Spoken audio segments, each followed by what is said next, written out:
ಇದು ಕೈಲಾಸ ಬಾಗಿಲು ಅಂತ ಈ ಸ್ಥಳ. ಬೆಟ್ಟ ಹತ್ತಿ ಕೆಳಗಡೆ ಹೇಳಿದ್ರೆ ಕೈಲಾಸಕ್ಕೆ ಹೋಗೋದು ನನಗೆ. ಇಲ್ಲಿ ಶಿವ ಪಾರ್ವತಿ ಇಬ್ಬರು ಮಕ್ಕಳಿಗೆ ಚಿಕ್ಕ ಮಕ್ಕಳಿಗೆ ಪ್ರತ್ಯಕ್ಷವಾಗಿ ದರ್ಶನ ಕೊಟ್ಟಂಥ ಸ್ಥಳ ಇದು.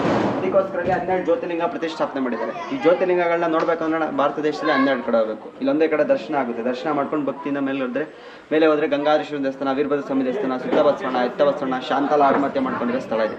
ಶಾಂತಲ ಆತ್ಮಹತ್ಯೆ ಮಾಡ್ಕೊಂಡಿರೋ ಸ್ಥಳದಲ್ಲಿ ಅಲ್ಲಿ ಅವಳು ನಾಟ್ಯರಾಣಿ ವಿಷ್ಣುವರ್ಧನ ಹೆಂಡತಿ, ಬೇಲೂರು ಹಳೆಬೀಡು ವಿಷ್ಣುವರ್ಧನ ಹೆಂಡತಿ. ಅವಳು ಬಿದ್ದಂಥ ಸ್ಥಳದಲ್ಲಿ ಅರಳು ಅವರೆಕಾಳು ಕಟ್ಕೊಂಡು ಬಿದ್ದಿರ್ತಾಳೆ. ಅವಳು ಬಿದ್ದಂಥ 4,000 ಆಳ ಅಡಿ ಮೇಲಿಂದ ನೋಡಿದ್ರೆ 4,000 ಕೆಳಗಡೆ ಅಡಿ. ಅಲ್ಲಿ ಅವಳು ಬಿದ್ದಂಥ ಸ್ಥಳದಲ್ಲಿ ಅದನ್ನ ಅರಳು ಅವರೆಕಾಳನ್ನ ಹುಟ್ಟಿರುತ್ತೆ. ಅದನ್ನ ತಗೊಂಬಂದು ಮನೆಯಲ್ಲಿ ಸಾಂಬಾರು ಮಾಡಿದ್ರೆ ಸಾಂಬಾರು ಆಗಲ್ಲ, ರಕ್ತ ಆಗುತ್ತೆ. ಇವತ್ತು ಪರೀಕ್ಷೆ ಮಾಡಿ ನೋಡ್ಬೋದು. ಅದೇ ಇಲ್ಲ ಅಲ್ಲೇ ಉಜ್ಜಿ ನೋಡಿದ್ರೆ ಅದು ರಕ್ತ ಆಗುತ್ತೆ. ಇವತ್ತು ಪರೀಕ್ಷೆ ಮಾಡಿ ನೋಡ್ಬೋದು. ಅಲ್ಲಿ ಹಿಂದೆಗಡೆ ಹೋಗ್ಬೇಕು ಅದನ್ನ ನೋಡ್ಬೇಕು ಅಂದರೆ. ಅದ್ರ ಮೇಲೆ ಒಂದು ಸ್ವಲ್ಪ ಕಪಿಲಾ ತೀರ್ಥ ಅಂತ ಇದೆ. ಆ ಕಪಿಲಾ ತೀರ್ಥ ವರ್ಷದ 365 ದಿವಸನೂ ನೀರಿದ್ದೇ ಇರುತ್ತೆ ಯಾವಾಗ್ಲೂ.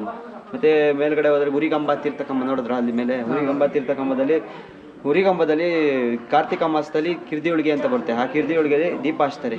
ಇಲ್ಲಿಂದ ಮೈಸೂರು ಮಹಾರಾಜರು ಕಾಣೋದು. ಅವಾಗ ಅದು ನೋಡ್ಬಿಟ್ಟು ತೀರ್ಥ ಪ್ರಸಾದ ತಗೊತಿದ್ರು. ಮತ್ತೆ ತೀರ್ಥಕಂಬ ಅಂದರೆ ಜನವರಿ 14 ಮಕರ ಸಂಕ್ರಾಂತಿ ದಿವಸ ತೀರ್ಥ ಬರುತ್ತೆ. ಅಲ್ಲಿ ತೀರ್ಥ ತಗೊಂಡು ಗಂಗಾಧರೇಶ್ವರ ಮತ್ತು ಪಾರ್ವತಿ ದೇವಿಗೆ ಧಾರೆ ಮಾಡ್ತಾರೆ. ಅವತ್ತು ಊರಲ್ಲಿ ಜಾತ್ರೆ.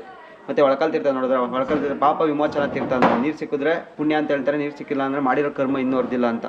ಈಗೆಲ್ಲ ಏನು ಬೇರೆಯವರೆಲ್ಲ ಏನೋ ನೀರು ಸಿಕ್ಕಿದ್ರೆ ಅಂದ್ಕೊಂಡಿದ್ದಾಗುತ್ತೆ, ಅದೆಲ್ಲ ಸುಳ್ಳು. ನೀರು ಸಿಕ್ಕಿದ್ರೆ ಪಾಪ ವಿಮೋಚನ ತೀರ್ಥ. ರೇಣುಕಾಚಾರ್ಯರು ತನ್ನ ಕಮಂಡಲದಿಂದ ಬುದ್ಧಿ ನೀರು ತಂದಂಥ ಸ್ಥಳ ಅದು. ಪಾಪ ವಿಮೋಚನ ತೀರ್ಥ ಅಂತ ಹೇಳಿ ಅದಕ್ಕೆ ಹೆಸರು ಕೊಟ್ಟಿರೋದು ಒಳಕಲ್ ತೀರ್ಥ ಅಂತ. ನೀರು ಸಿಕ್ಕಿದ್ರೆ ಪುಣ್ಯ ಅಂತ ಹೇಳ್ತಾರೆ, ಮಾಡಿರೋ ಕರ್ಮಗಳೆಲ್ಲ ಹರಿತು ಅಂತ ನೀರು ಸಿಕ್ಕಿದ್ರೆ.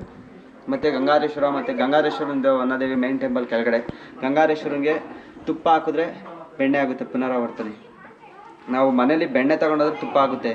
ಇಲ್ಲಿ ಪುನರಾವರ್ತನೆ ಶಿವನ ತಲೆ ಮೇಲೆ ತುಪ್ಪ ಹಾಕಿದ್ರೆ ಬೆಣ್ಣೆ ಆಗುತ್ತೆ. ಅದು ಇಲ್ಲಿ ಒಂದು ಪ್ರತೀತಿ. ಇದು ದಕ್ಷಿಣ ಕಾಶಿ ಶಿವಗಂಗಾ ಕ್ಷೇತ್ರ. 4 ದಿಕ್ಕಿಗೆ 4 ಆಕಾರ ಕಾಣಿಸುತ್ತೆ. ಇದು ಕಾಶಿಗಿಂತ ಒಂದು ಗುಲ್ಗಂಜಿ ತೂಕ ಜಾಸ್ತಿ ಇಲ್ಲಿ ದಕ್ಷಿಣ ಕಾಶಿ. ಇಲ್ಲಿ ಮತ್ತೆ ಇನ್ನೊಂದು ಏನು ಹೇಳಬೇಕು ಅಂದರೆ ಭಕ್ತಾದಿಗಳಿಗೆ ಮತ್ತು ಜನಗಳಿಗೆ, ಇಲ್ಲಿ ಬಂದಂಥ ಭಕ್ತಾದಿಗಳಿಗೆ ಏನು ಹೇಳಬೇಕು ಅಂದರೆ ಪ್ಲಾಸ್ಟಿಕ್ಕು ಒಂದು ಸ್ವಲ್ಪ ನಿಷೇಧ ಮಾಡಬೇಕು. ಬೇರೆ ಇಲ್ಲಿ ಪ್ಲಾಸ್ಟಿಕ್ ಎಲ್ಲ ನೋಡಿದ್ರೆ ಇವಾಗ ನೋಡಿದ್ರಲ್ಲ ನೀವು ಎಷ್ಟು ಇತ್ತು ಅಂತ, ಅದೊಂದು ಸ್ವಲ್ಪ ಇದನ್ನು ಎಲ್ಲರಿಗೂ ಮುಟ್ಟೋ ಥರ ಒಂದು ಒಳ್ಳೆಯದಾಗಿ. ತಮ್ಮ ಹೆಸರು? ನನ್ನ ಹೆಸರು ಪರಮಶಿವ ಅಂತ. ತುಂಬ ಒಳ್ಳೆ ಮಾಹಿತಿ ನೀಡಿದ್ರಿ. ನಿಮಗೆ ಧನ್ಯವಾದಗಳು.